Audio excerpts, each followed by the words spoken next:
ajnanamagyanatimirandhasya gyananjana shalakaya chakshurunmilitam yena tasmai Shri Gurave Namaha. Sundar Chaitanya Prabhu has introduced me, presumably to impress in your minds what an important person I am, so that you'll all listen very seriously to what I have to say. Alright, let me say it again. I'm very important. Let's not beat around the bush. Let's just get to the point. Well, that's what every damn fool says. That's what they think. We happen to be sitting in the room of the most important, actually important person, Srila Prabhupada, who is the founder, Acharya of the International Society for Krishna Consciousness, as you are probably aware. What is the importance of Srila Prabhupada? He was a great scholar, he was a great philosopher, he had many disciples, he built many temples, including this temple.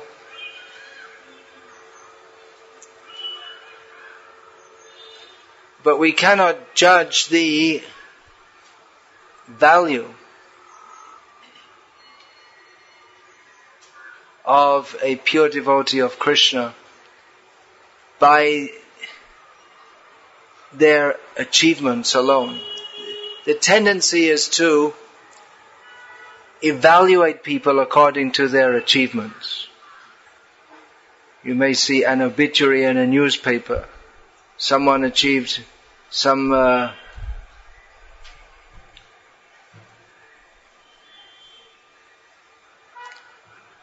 cinema star got so many awards, some cricket player had so many test centuries, and therefore they are considered great cricketers. They took so many wickets by their achievements. Or someone developed a great business empire. They did something. They came into this world and they did something. They made a difference. So Srila Prabhupada also, he made a difference. He spread Krishna consciousness all over the world. But we may think, well, there are gurus who are doing much more. There's some idiot. Well, that's, I guess you could say that's subjective. Well, according to Shastra, he's an idiot also. Some fellow with a beard who goes around the world and teaches people, or pretends to teach people something about, I don't know what he teaches actually, but anyway, he's famous as a big guru. He has many followers. There's not much to follow, so it doesn't mean much to be his follower. But he's famous as a great guru. Prabhupada didn't have so many disciples. So what is the actual value? Can we evaluate Prabhupada, Srila Prabhupada, by comparing him to other people? No. Because his contribution is of a completely different caliber to those of anyone else in this material world, including the so-called gurus.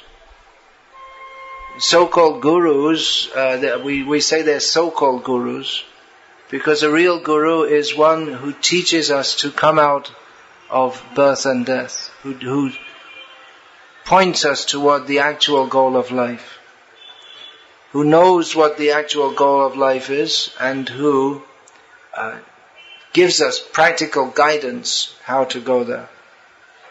Whereas there are so many cheaters who are supposed to be, or they dress in a manner in which people would expect a guru to be dressed. And they know how to do the guru show, Guru Giri. Just like you have Gunda Giri, so Guru Giri. The Gundas, they rob people's money. And Gurus do the same thing. But they do it in a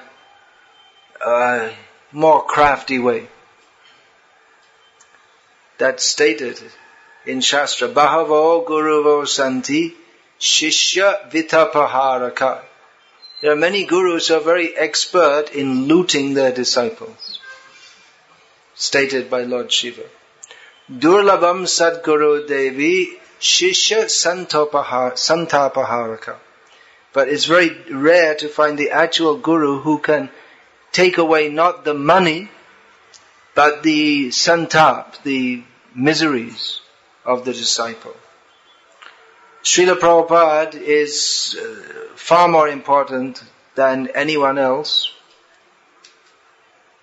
of his period, because he was able, and he did, give the actual meaning of life. If he gave that even to one person, that would still make him more important than millions of so-called gurus, millions of so-called politicians, welfare workers, doctors, engineers, and so on.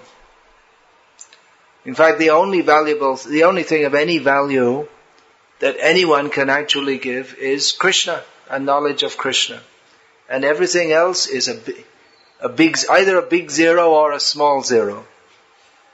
It all comes to nothing. Whether you paint a zero like this and decorate it and put some flashing lights, or whether it's just a little zero on a piece of paper, it all has the same value, zero. So in the same way, some people become very big in this world. As students, you're trying to enhance your position, to become bigger than others by the medium of education. But without Krishna consciousness, it's a big zero. It's all valueless, ultimately valueless. And we may think, well, that's not true, because if I do study and get a good job, people call it a good job. I don't have any jobs good, but people think a good job. Good job means it pays more money than most. And I get a good job, and that's better than having a bad job. And then I'll be happy. And I'll have, I might even be able to afford, if I get crore or two of rupees together, a tiny little apartment somewhere in Bombay. And I'll be prestigious, and everything will be wonderful.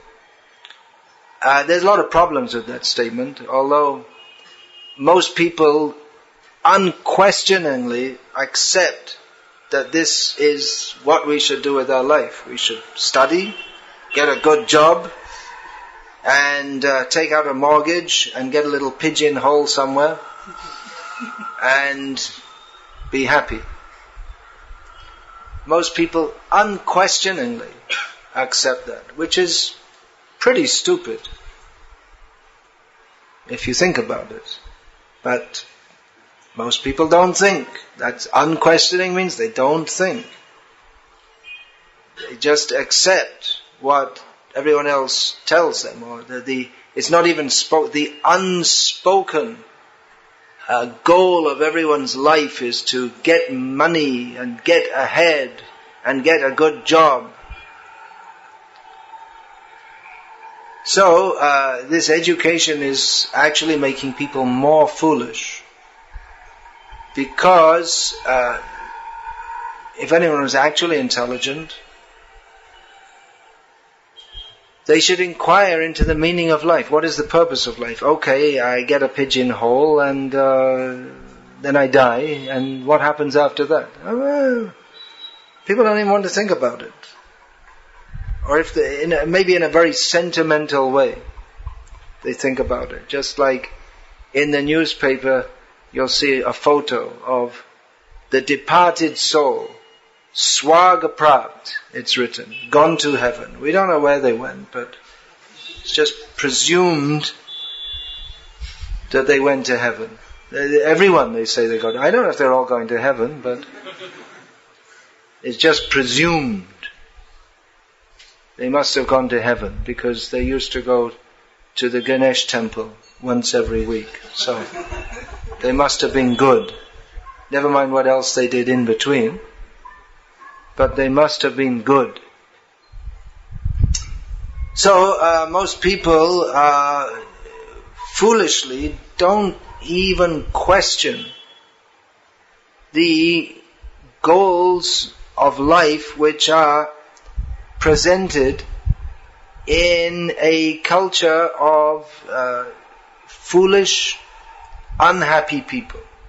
If we're able to step back a little bit, disentangle our complete involvement, complete emotional, mental, physical, psychological involvement in the whole society in which we're involved. We're just completely in the middle of it. We're a pea floating in the soup. If we could just step back a bit and look and see our position and see the position of the whole society and think about it objectively, we should see that actually there's no happiness here. There's no particular meaning to it. It's all finished in a few days. What's going on? But the educational system, combined with the mass media, combined with the general culture, it's not that there's any conspiracy as such going on, but it's everyone is cooperating in propagating and maintaining the hoax that life in this world is meant for working, earning money, and that's it. Be happy like that. You have so many choices. You can buy a 24-inch TV or 26-inch TV. You can choose this channel or that channel. You can choose this brand of tea or that brand of tea. You have so many choices. But it's all empty and meaningless. When we see that for all the struggle, you simply have to die. And then what happens after that? People don't know. So Srila Prabhupada's importance is that he does know. And he teaches others to act in a way in which they can escape this syndrome, which is simultaneously foolish and extremely painful and nasty. It's called life in the material world. It's foolish to go on and on and on, life after life, in a condition which it simply perpetuates our suffering. But people do, because they don't know anything else and they don't think of anything else. Srila Prabhupada stepped into this world and pointed out how we're all misled. We all need to change our life. We all need to recognize that which we are looking for, namely happiness, is not available through the means that everyone in this world presumes it to be. People equate happiness with sensual pleasure, which is not happiness. Or they equate happiness with the conditions under which one can have a good try at getting sense pleasure. In other words, you get yourself an apartment, and a TV and a family, and all this is supposed to be an ideal situation for being happy. But people aren't happy. And even if they think they're happy, they can't stay in that situation. So, Srila Prabhupada was actually important because he brought this consciousness to a world which was largely unconscious of it. Although everyone should see that we're suffering in this world, everyone should see that the goals of life that people pursue are not meaningful. Everyone should see that there must be more to life than simply working, struggling, dying. People don't see this. So Srila Prabhupada, he was an empowered representative of Krishna, the Supreme Personality of Godhead, who brought actual knowledge to the world by which people can be benefited. People glorify saintly persons because they're supposed to be acting selflessly for the benefit of others. Just like Mother Teresa has been so much glorified for her contribution of lifting dying people off the streets of Calcutta, where they lived all their lives, and bringing them to her home so they can spend the last few hours in her home and die there. Although how that helps them, I'm not exactly sure. But anyway, she's glorified for that. Of course, if they happen to recover, then they're back out on the street again. She also had a leper home. And she talked of love, although she was eating meat every day, as does the Dalai Lama, who talks of peace and eats meat every day. So, but they're glorified as saintly people. But they have no actual knowledge of how to escape from birth and death. They themselves are, according to the actual knowledge, Vedic knowledge, they themselves are sinful. Although they may have somewhere they may have some good intentions, but due to their lack of knowledge in the name of performing religious or spiritual activities, they're actually misleading and harming others. The Srila Prabhupada was an actual welfare worker. He actually desired the benefit of others and knew how to give that and worked tirelessly to give that benefit to others. Then why is he not as famous as the Dalai Lama or Mother Teresa or Swami Vivekananda, glorified even today? Use another meat eater. Why are they not glorified? Well, we can put it down to the mass foolishness of people who they glorify someone who doesn't as saintly, who doesn't disturb them too much. They like to think of a saintly person as someone who is nice and good and doesn't disturb us too much. Srila Prabhupada disturbed others. He spoke in a manner that he spoke the truth, which most people are not honest enough to accept. Even if we tell people that meat eating is sinful, people get upset. If we tell people that their whole life is completely foolish, then they get upset. But actually it is, because people, they come into this world, they stay a short time, they don't know why they came into this world, how they got into this situation, they're going to die soon, and they don't try to understand what is the actual situation, what is the reality, what is reality. They don't try to understand. They may superficially become a member of a religious sect. But again, it's actually the knowledge of Vedanta Sutra, the contribution of Vyasadi. It doesn't begin with a statement that now you should now try to understand God. That comes later. He doesn't. That's not the first thing he says. He says, Athato Brahma Jignasa. Now that we are in the human form of life, and one who is in the human form of life, and who has perceived that the endeavor for sense gratification is useless, insubstantial, who wants to go beyond that, such a person should inquire into the nature of the spiritual.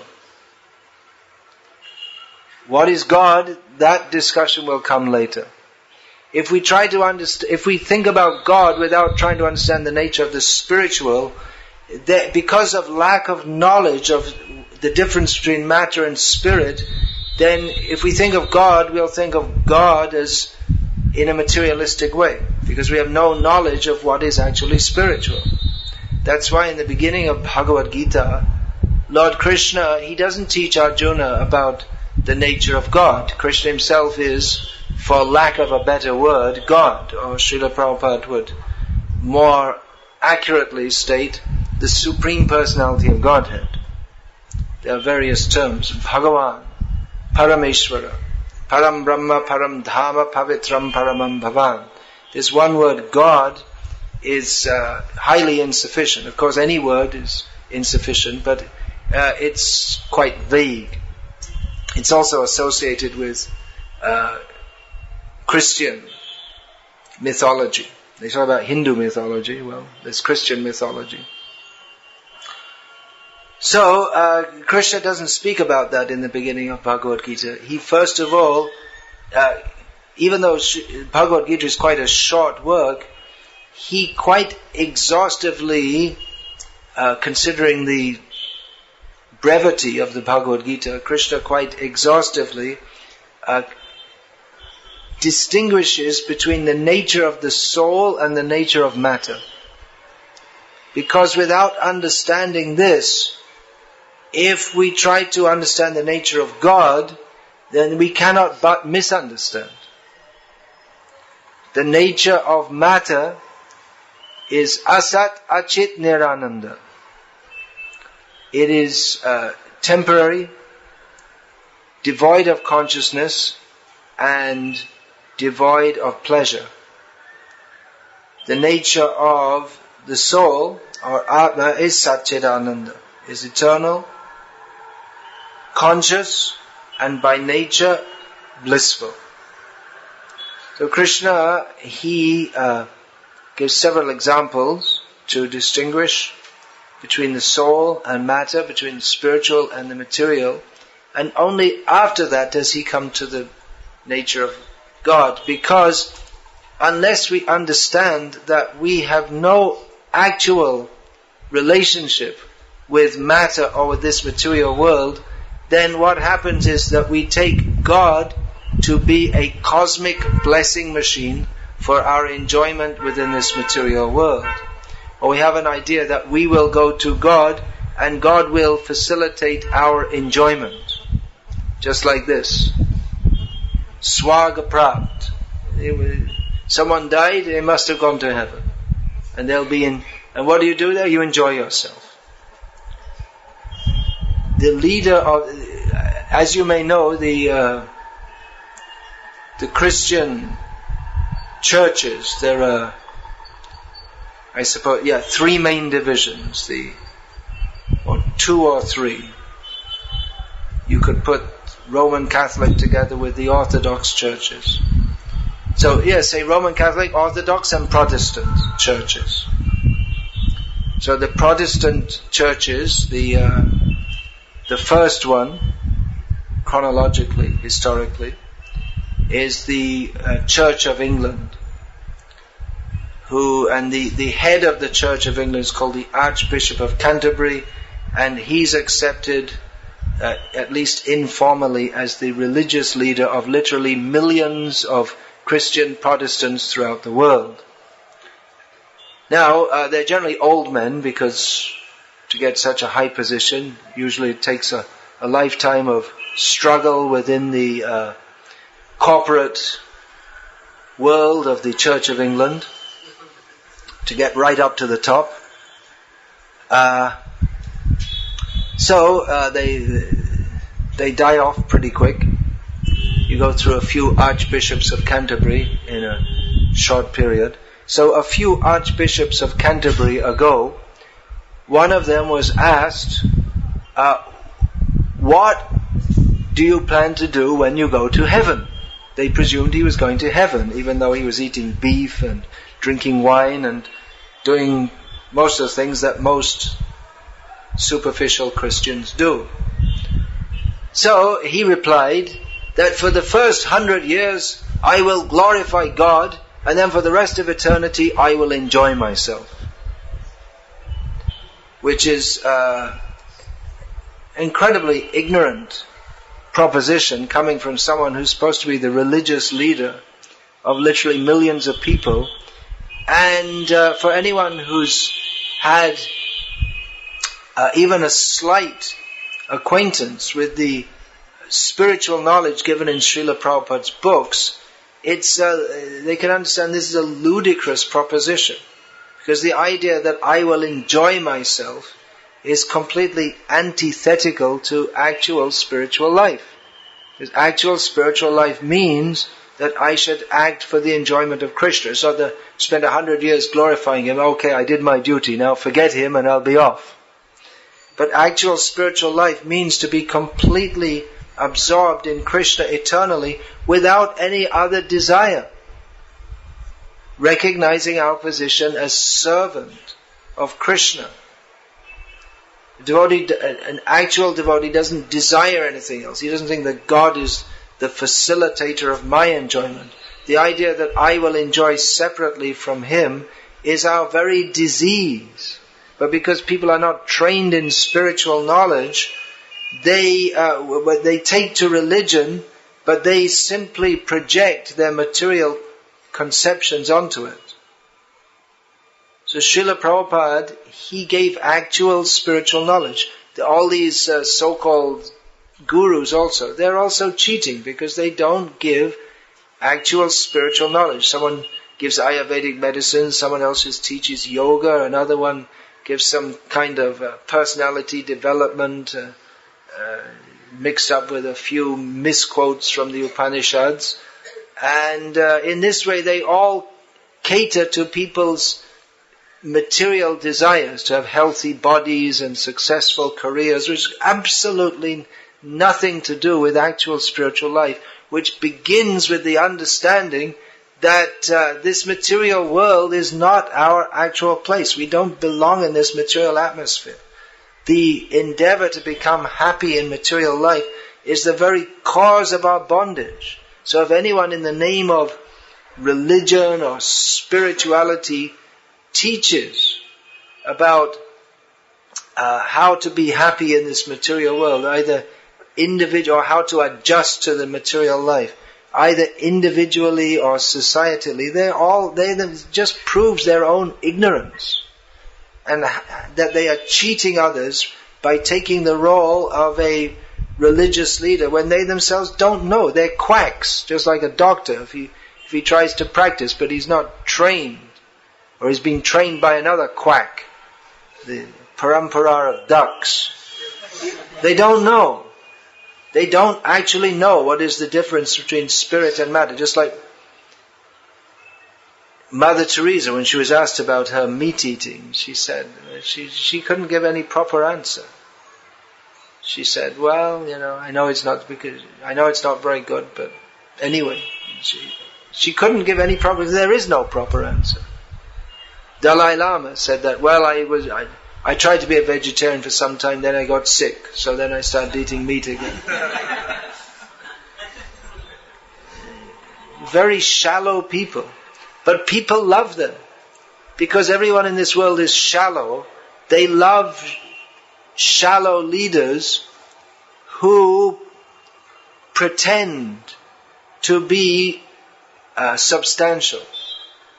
People in this world, they don't actually want the real thing. They want to be cheated. And the whole advertising industry stands testimony to this. Pepsi Cola. Who would ever buy a Pepsi Cola if it wasn't advertised? No one. Because there's no good flavor, no nutritional value.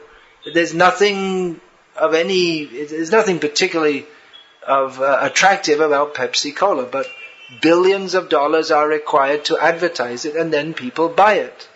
And they show cricket stars in this country, cricket stars holding a Pepsi Cola, and everyone knows that the cricket star has been paid to hold a Pepsi Cola and pretend that he likes it. And even if he likes it, what does it matter to you? Doesn't mean that, but you should like. But the idea is, well, if he likes it, then you should like it. Although his ability to hit a ball with a bat or anything, or throw a ball at someone holding a bat, which in itself is not a meaningful activity, but their ability to do that, to throw balls or catch balls or hit balls with pieces of wood better than other people throw balls or catch balls or hit balls with pieces of wood, doesn't mean anything about your ability to, or your qualification to recommend what is good to drink.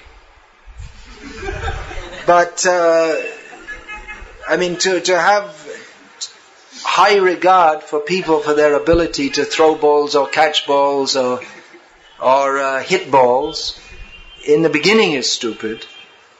And then because they're holding a Pepsi Cola, and then you think I should drink Pepsi Cola, that's more stupidity. But it works. And people buy Pepsi Cola. That's just one example. Anything, you see, in the West, I'm a bit out of touch with the West, but probably still going on.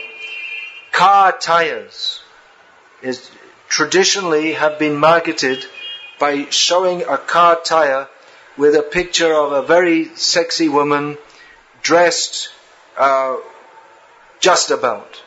It's still like that? It's a long tradition. Now, car tires are about the most unsexy thing you could possibly think, isn't it? There's really nothing very sexy about a car tire whatsoever. But they put it it works. They put a picture of the sexy girl, and people buy the tire, it just proves that people are incredibly stupid, and they want to be stupid, because even if they thought even a little bit, they should think that, well, actually the fact that the cricket star is holding the Pepsi doesn't mean that I should drink it. Or the fact that there's a piece of paper with a photograph on it of a car tire, and superimposed on that is a picture of a sexy girl, doesn't give any testimony as to the value of that car tire compared to other car tires. I mean, actually, if you're buying a car tire, you should think, how long is it going to last? Is it a safe tire? This is what you should actually think. But that doesn't sell tires. And sexy photos of sexy girls sell tires. So this all stands as testimony to how incredibly stupid this society is, and stupidity is institutionalized. The standard for being a normal, accepted member of modern human society is to be a total idiot. Right? You go along with what everyone else is going along with. Be a success, get a job, earn lots of money, buy Pepsi, you might even buy some whiskey, have a big TV. It's stupidity piled on top of stupidity. And therefore, people like a guru or a nun, or a nun means here a Christian nun, not a Punjabi chapati. They like nuns, I say. So, I just wanted to clarify that. They like a guru, or a nun, or a lama, spiritual leader who talks very nicely. Peace, love, compassion, but no meaning, no actual meaning behind it. Srila Prabhupada pointed out, you want to talk about love? Stop killing the animals. Why do you want to love the human beings and kill the animals? What is the meaning of your compassion if you're killing animals? Actual love means to tell people that they should wake up from the illusion of this material life and understand that it's not pleasant. Even if you have plenty of Pepsi in your fridge and a big TV and a sexy wife, it's not pleasant. Life is not pleasant in this material world. In fact, it's extraordinarily unpleasant. And the only really intelligent thing to do in this world is to make the endeavor to understand that everything in this world is of no value. What is actually of value? We should find out what is that actually of value. Vedavyas, he gives that. The knowledge of Krishna, knowledge of the soul, knowledge of Krishna. Srila Prabhupada is so important because he has given the actual knowledge which Vedavyas has given. Knowledge of reality, knowledge beyond the superficiality of this world. But people, they don't recognize that. Therefore, Srila Prabhupada, he built, you may think, why should a sadhu have such nice rooms? Srila Prabhupada has such nice rooms. You know why? Because people are stupid. That's why. You understand the connection? No. Srila Prabhupada, he is a pure devotee of Krishna. He can sit anywhere and give pure spiritual knowledge. But if he sits under a tree, or sits in some small hut, people they won't recognize. So they think someone is important if they have a big room, marble, and think, oh, it must be a very important guru. Srila Prabhupada was teaching Krishna consciousness in India. People weren't interested. He went to the West, brought back Westerners, and Indian people think that Westerners are important.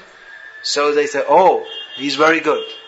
He was the same person before he went, but no one was interested in listening. So, we should try to understand the importance of Srila Prabhupada and what did he actually teach? Those of you who are so fortunate now, who are coming to Krishna consciousness, please try to understand what he taught. Don't Jai Prabhupada. What did he teach? He had a message which is meant for transforming our life. Transforming our life doesn't just mean giving up eating meat or even giving up drinking tea. There's a lot more to it than that. That's good. If we stop eating meat, that's a good start. But there's a lot more to it than that. It means totally transforming our consciousness from considering ourselves to be enjoyers of the material world and understanding that I'm not the enjoyer of anything. I'm the servant of Krishna. So nothing in this material world is of any value, and especially this endeavor to prove oneself very big in this material world, it's simply an exhibition of one's foolishness. Because it just shows that we're deeply trapped in the illusion of thinking myself part of this material world. So the idea to think oneself very big, it just shows that one is a big fool. So I started this lecture by declaring my own greatness and importance.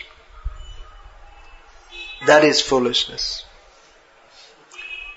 But that may be required. He has written so many books. His TV lectures have been heard by millions worldwide. Well, Amitabh Bachchan is much more famous than me. He lives just round the corner. You can go on pilgrimage there if you like and bow down at the gate. You're not allowed in, that's for sure. His television programs have been seen by many more people. So, does that mean you should listen to Amitabh Bachchan? No, I don't recommend it. Well, who am I to say? What is my importance? My actual importance is that I listen to Srila Prabhupada, and I can help you by advising you to listen to Srila Prabhupada. Actually, we have recently has been released is it one or two DVDs? That's Prabhupada. How many?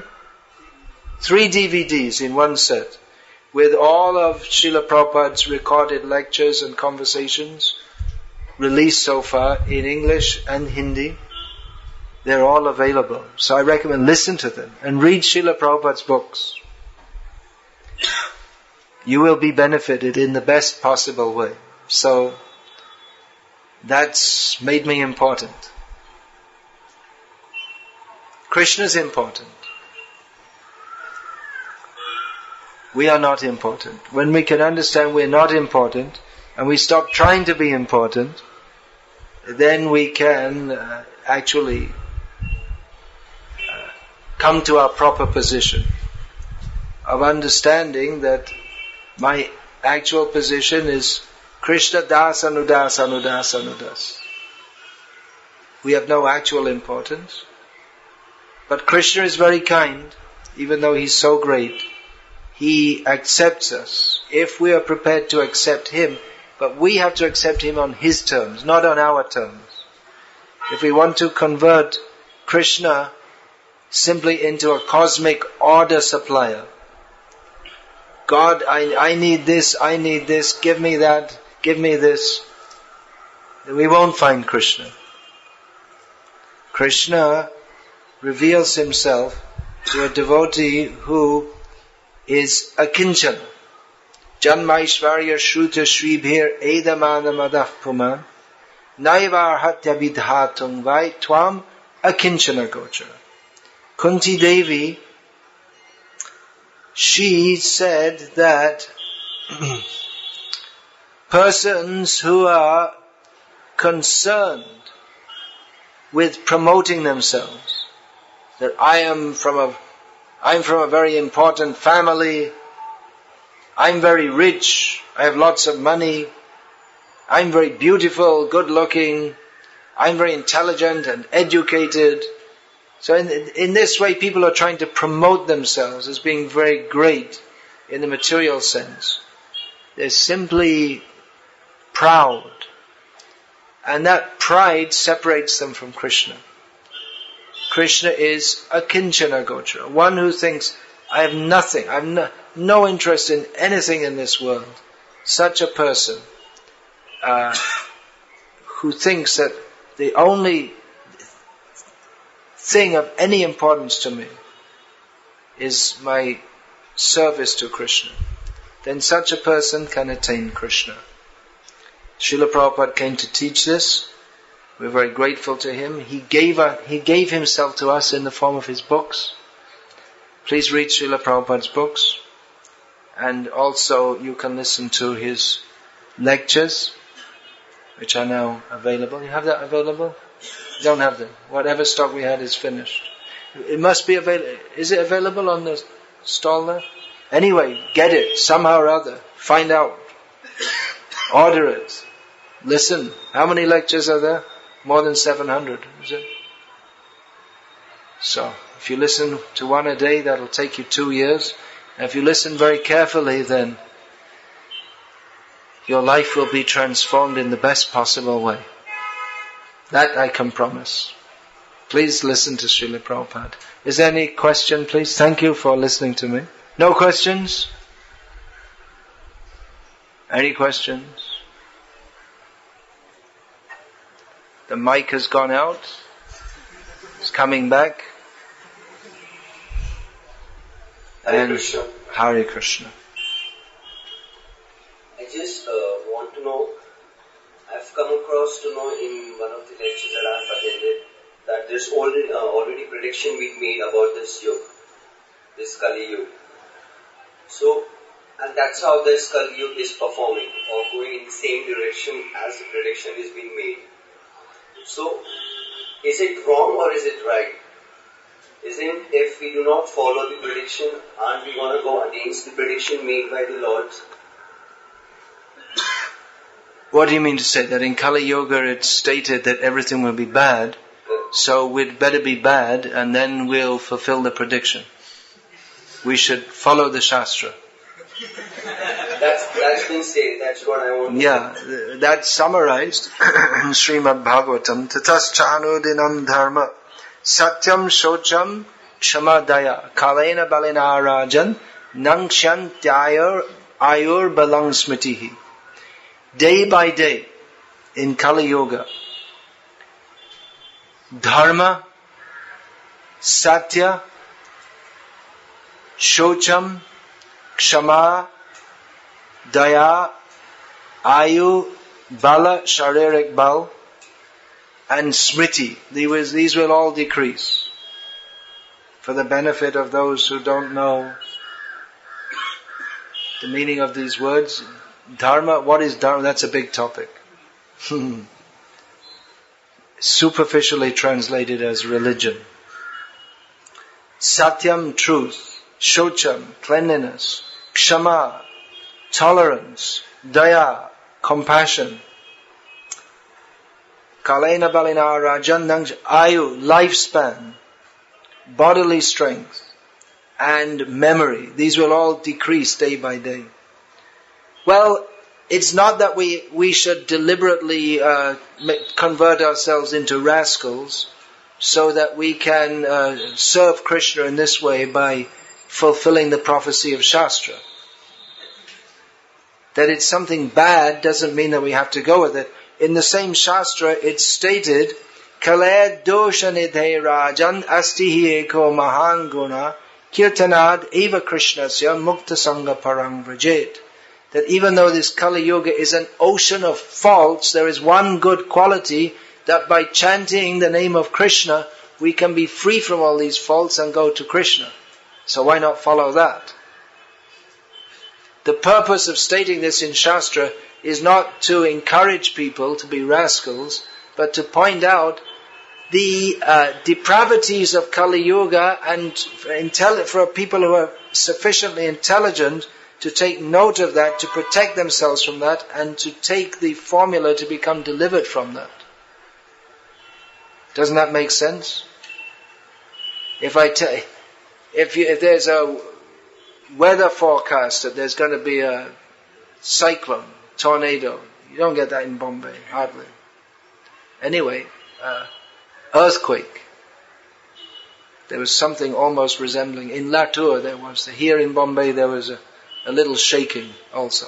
Okay, let's say that there's a major earthquake expected. Of course, they never predicted properly. So, and probably there'll be tremendous damage to property. And then there's an earthquake, but your property doesn't get damaged. Not much property gets damaged. So then we should go out and damage all the property, just to make the prediction come true. Does that make sense? It doesn't seem to make much sense. Any other question? Yeah. Please speak into the mic.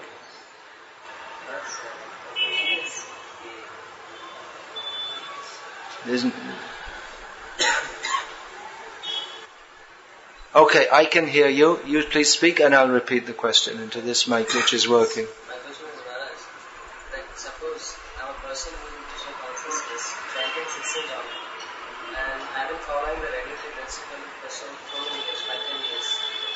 But I understand that, like I say that we are not the important. The important is the pure devotee and Krishna himself. So, but when in the matter of action comes, like as because of position and potency and everything, but when sometimes matters comes, like decision matter or something comes, then I think that I'm the only doer. And the matter comes, I comes, egoism, that come about. Still understanding the philosophy and everything, that I again come, I am the doer, I am the person. So, in what sense I feel that again? In that sense I feel I am the important person. And later I know I have done wrong, but again, it repeated. So my question is, Maharaj, how can one overcome all these things? And Krishna, how can one come out of the syndrome of thinking oneself important?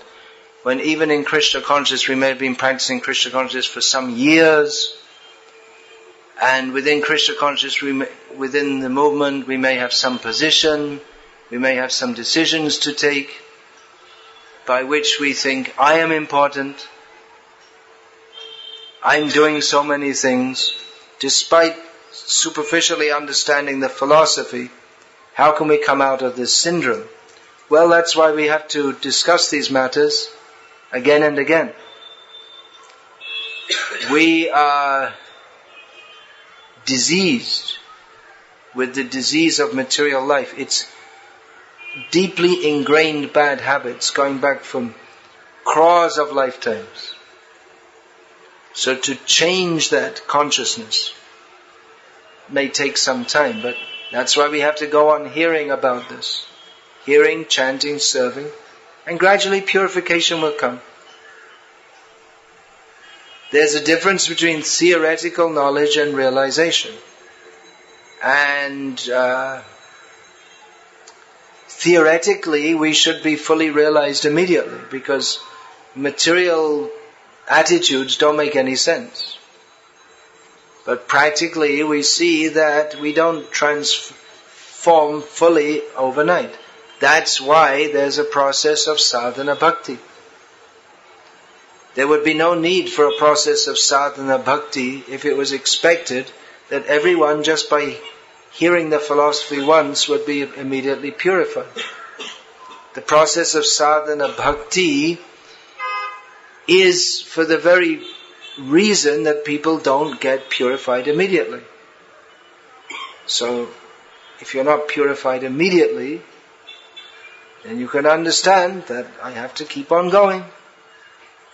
Have faith that it will work.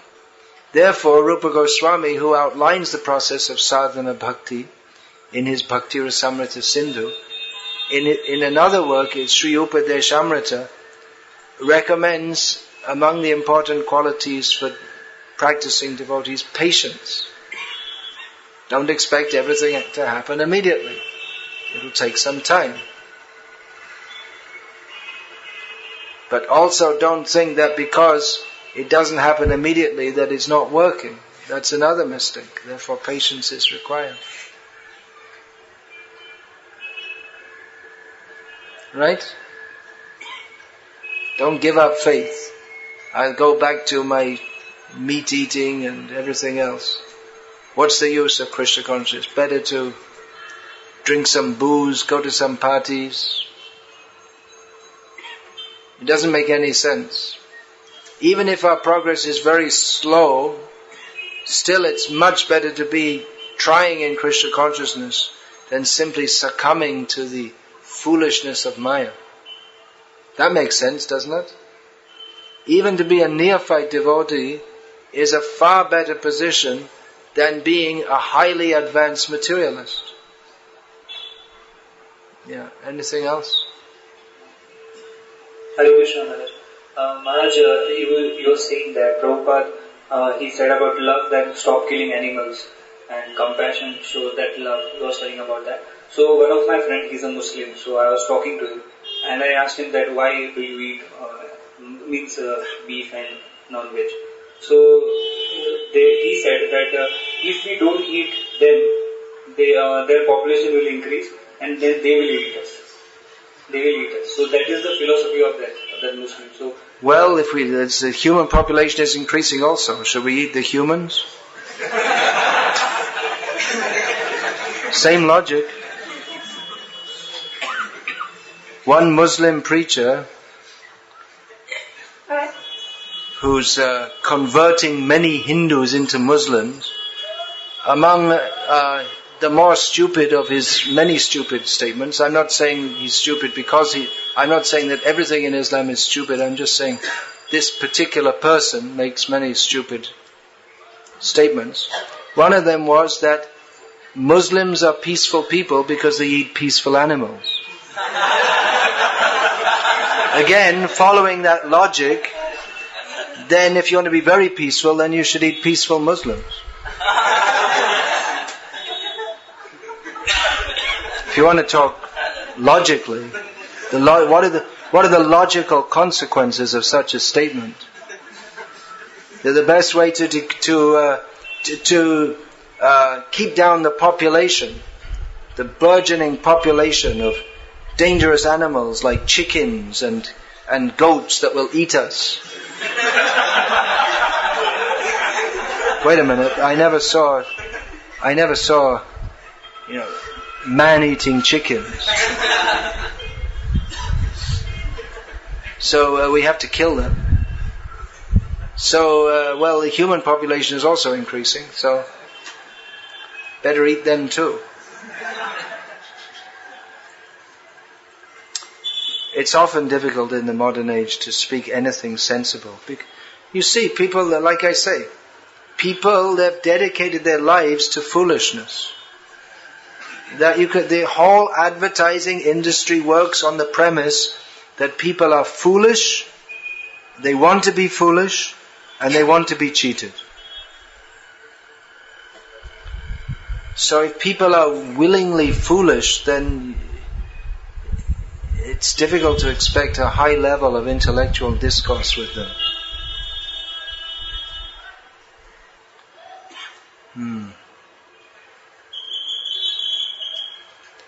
So we'll finish there. Hare Krishna. It's quite an experience for all of you to come in and just be pounded with one lecture after another. It's quite some patience to sit and listen to one lecture after another. It's good if you can absorb it all. It's very good.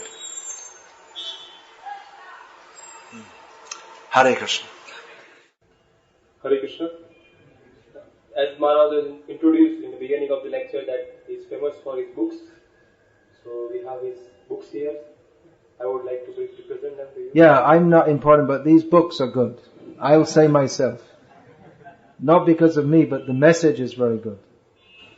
So, Maharaj has written this Beginner's Guide to Krishna Consciousness. This is a small book. Would be very much helpful for beginners to understand the practices of Krishna consciousness, how to perform worship at home, and what kind of food one should eat, and what kind of austerities and festivals one should observe. Not much about austerity. Don't frighten them off. So, It says about festivals, right? It doesn't say about austerities. Festivals and vows, yeah.